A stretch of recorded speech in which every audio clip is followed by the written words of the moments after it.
روس کے دارالحکومت ماسکو میں العربیبیہ فیشن ڈیز کے نام سے 3 روزہ فیشن شوز کا انعقاد کیا گیا، جس میں مشرق وسطی کے لباس، فیشن ڈیزائن، قومی عطر اور زیورات کو اجاگر کیا گیا۔ روسی ماڈلز نے ریمپ پر جلوے بکھیرے۔ تفصیلات ملاحظہ کیجیے ماسکو سے ہمارے نمائندے شاہد گھمن کی اس رپورٹ میں۔ الحکومت ماسکو میں العربیبیہ فیشن ڈیز کے نام سے 3 روزہ فیشن شوز کا میلہ سجایا گیا، جس میں ترکی، بحرین، دبئی، عمان، اردن اور مصر کے سفیروں، پاکستانی کمیونٹی اور روسی فیڈریشن کی اہم شخصیات نے شرکت کی۔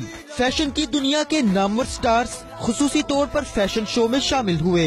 I'm very honored to be receiving this award from العربیبیہ Fashion Days. It's a blessing, and العربیبیہ for me is like a good platform for designers to showcase their collection in Moscow. Прекрасное мероприятие. Я сама модель. I'm from Bashkortostan. Beautiful day, beautiful. В общем, очень все круто. So much. It's amazing. Thank you. Hello, everyone. Thank you that you came. I very appreciate it. I'm happy to be here with my friends, with my media partners. So thank you for this. العربیبیہ Fashion Days, finally well done.